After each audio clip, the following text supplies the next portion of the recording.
Class 9 के maths के संपूर्ण कोर्स के लिए हमारे यूट्यूब चैनल मैथ्स अड्डा 2 को सब्सक्राइब कीजिए और साथ ही बेल आइकन को ऑन कर दीजिए, जिससे आने वाली सभी वीडियोस का नोटिफिकेशन आपको समय पर मिलता रहे। इस वीडियो में हमने कक्षा 9वीं विषय गणित का पाठ 1 संख्या पद्धति का भाग 3 यानी कि प्रश्नावली 1.2 का हल करेंगे।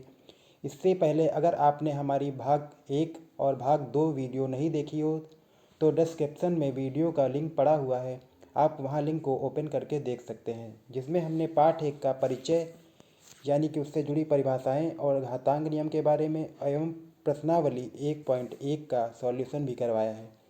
तो आइए प्रश्नावली 1.2 की शुरुआत करते हैं। नीचे दिए गए कथन सत्य हैं या असत्य हैं, कारण के साथ अपने उत्तर दीजिए। तो पहला है हमारा, प्रत्येक अपरिमेय संख्या वास्तविक संख्या होती है। तो ये कथन जो है हमारा सत्य हो जाएगा।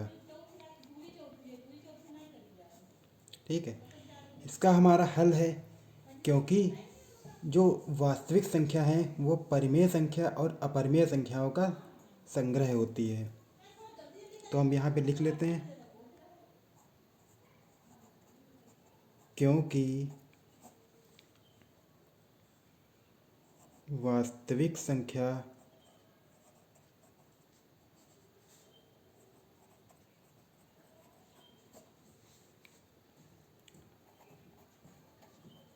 परिमेय संख्या और अपरिमेय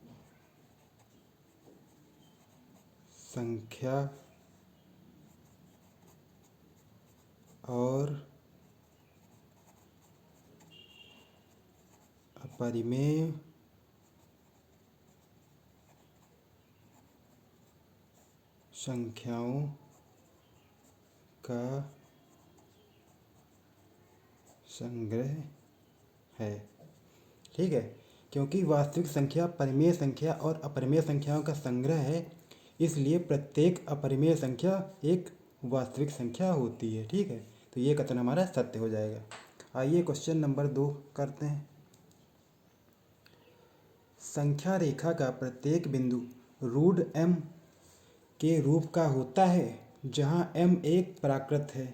तो ये कथन हमारा असत्य हो जाएगा।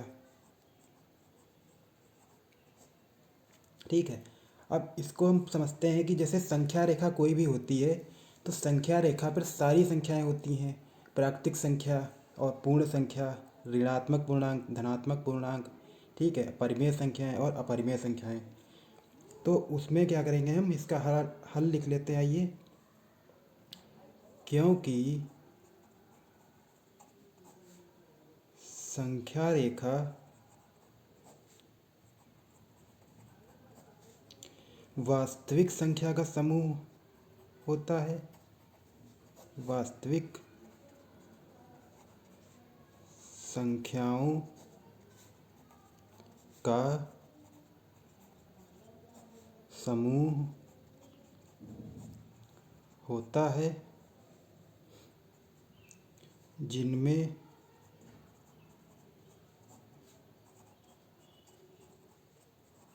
परिमेय, अपरिमेय, ऋणात्मक, धनात्मक पूर्णांक भी होते हैं। ठीक है, तो क्या करेंगे हम कि जैसे कोई संख्या रूट m है, तो उसमें अगर कोई ऋणात्मक पूर्णांक है तो रूट m। ठीक है, अगर हम यहाँ पे m की जगह ऋणात्मक पूर्णांक ले लेंगे तो ये हो जाएगा, कोई भी संख्या ले लेते हैं -3। ठीक है, तो हम संख्या रेखा पर -3 को तो दर्शा नहीं पाएंगे। ठीक है, तो इसलिए क्या हो जाएगा, ये हमारा कथन जो है असत्य हो जाएगा। तो आइए क्वेश्चन नंबर पहले का थर्ड पार्ट करते हैं। कह रहा है, प्रत्येक वास्तविक संख्या एक अपरिमेय संख्या होती है। तो ये भी कथन हमारा असत्य हो जाएगा। ठीक है, आइए इसका हम हल कर लेते हैं। क्योंकि वास्तविक संख्या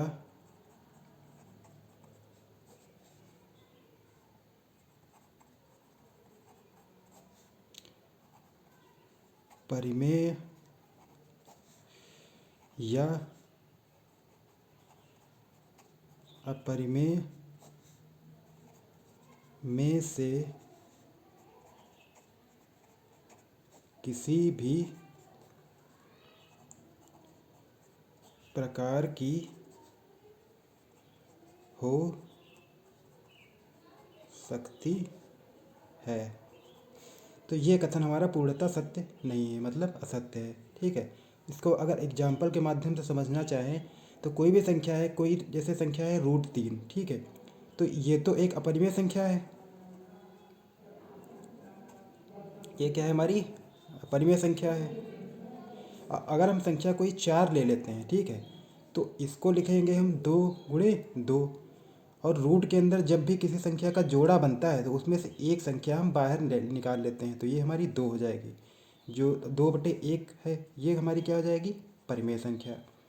परिमेय संख्या आप तो पता होगा कि ये परिमेय संख्या हमेशा P/Q के रूप में होती है। ठीक है, तो आइए क्वेश्चन नंबर 2 करते हैं। क्या सभी धनात्मक पूर्णांक के वर्गमूल अपरिमेय होते हैं? यदि नहीं तो एक ऐसी संख्या के वर्गमूल का उदाहरण दीजिए जो एक परिमेय संख्या है। तो क्वेश्चन कह रहा है कि क्या सभी धनात्मक पूर्णांक के वर्गमूल अपरिमेय होते हैं? तो ये हमारा नहीं, सभी धनात्मक पूर्णांक के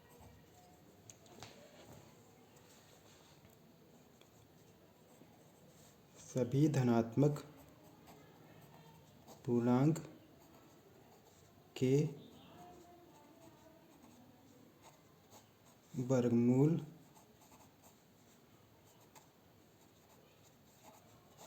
अपरिमेय नहीं होते हैं।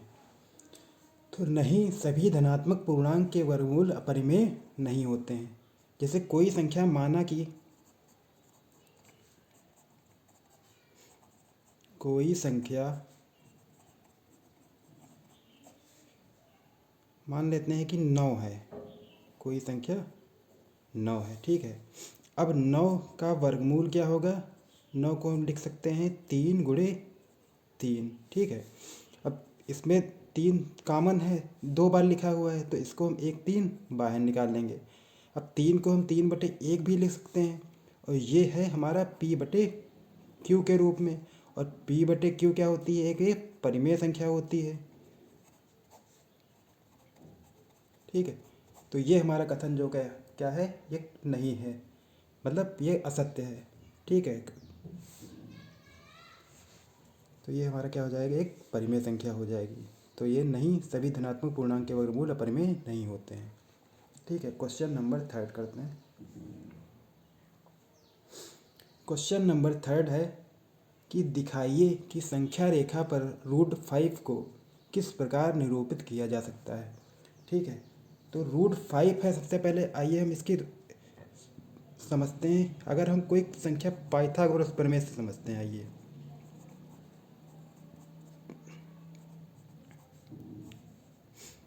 पाइथागोरस प्रमेय से, ठीक है, पाइथागोरस प्रमेय क्या होती है, कर्ण का स्क्वायर इक्वल टू लंब का स्क्वायर प्लस आधार का स्क्वायर। ठीक है, अगर कोई समकोण त्रिभुज है, ठीक है, मान लेते हैं ए, ये बी और ये सी, तो इसमें कर्ण क्या होता है, कर्ण हमारे जो सबसे लंबी भुजा होती है, ठीक है, ये हमारा कर्ण होती है। और जो ये हमारी रेखा होती है ये हमेशा लंब होती है, ठीक है, और ये आधार होता है। ठीक है, तो आइए संख्या रेखा पर हम √5 को दर्शाते हैं। तो सबसे पहले एक हम संख्या रेखा बनाएंगे। ठीक है, यहाँ पे हम एक बिंदु है बीच में जिसको हम 0 नाम देंगे। ठीक है, ऐसे ही यहाँ से हम दोनों तरफ 0 के एक एक इकाई बिंदु लगा देंगे। एक एक इकाई की दूरी पर बिंदु लगा देंगे। ठीक है, अब इनका भी हम नाम दे देंगे, एक, ये दो, ये तीन। ठीक है, ऐसे ही ये -1, -2 और ये -3।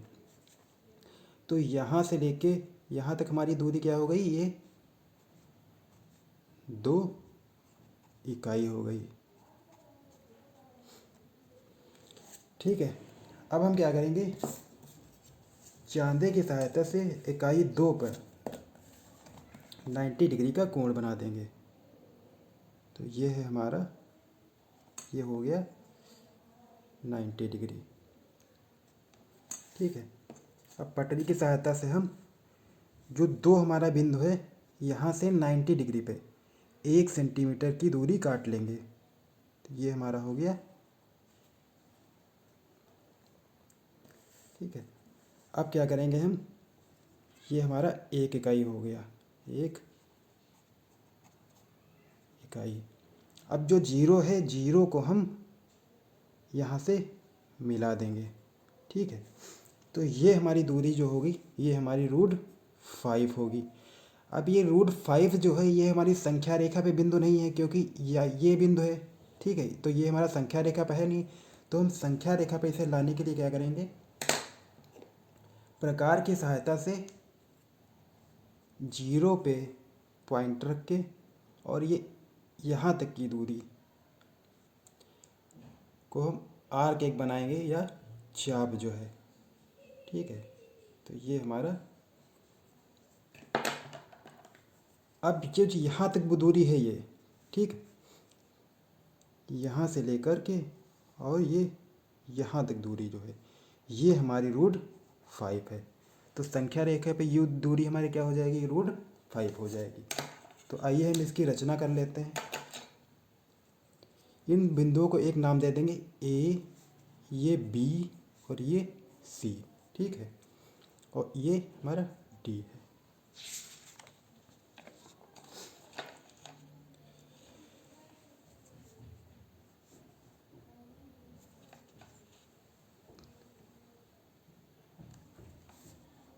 तो हमारी रचना क्या हो जाएगी,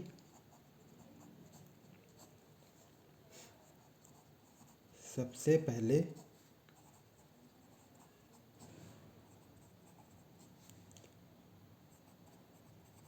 एक रेखा खींचकर उस पर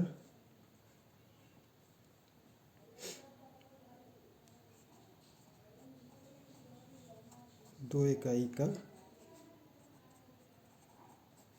रेखा खंड खींचकर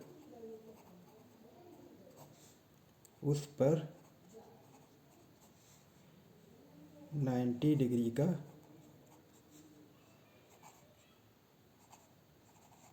एंगल या कोण बनाया।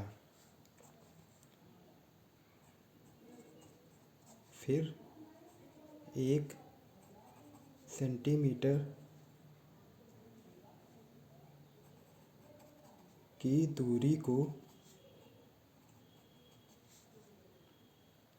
जीरो से मिला दिया।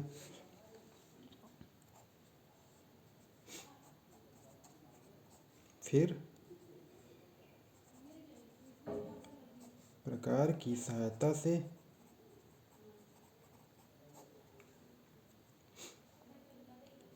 सी बिंदु से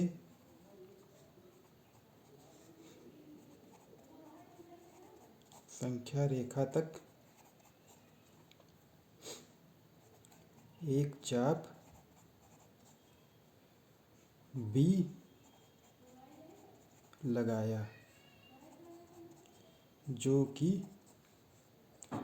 √5 दूरी होगी।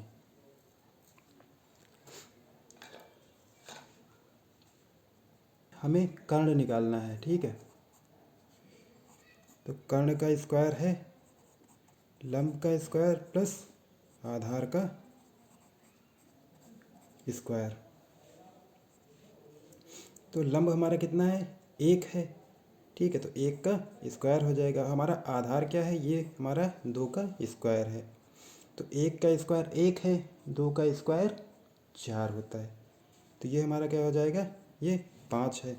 अब ये हमारा कर्ण का स्क्वायर है। अब इधर स्क्वायर है, इधर रूट है, तो हम क्या करेंगे, दोनों का अंडर रूट ले लेंगे, ठीक है। तो अब हम जानते हैं जब भी किसी की संख्या का स्क्वायर होता है तो हम उसे एक कर्ण बाहर निकाल लेते हैं, या हम इसे लिख सकते हैं कर्ण गुणे कर्ण बराबर रूट 5। हमने आपको बताया है कि जब भी किसी संख्या का अंदर पेड़ बन जाता है तो एक संख्या उसमें से हम बाहर निकाल लेते हैं। तो क्या हो जाएगा, कर्ण बराबर रूट 5, और यही हमारी दूरी होगी। तो आपको क्लास कैसी लगी हमें ज़रूर बताइएगा, और ये क्लास अपने दोस्तों के साथ शेयर कीजिए।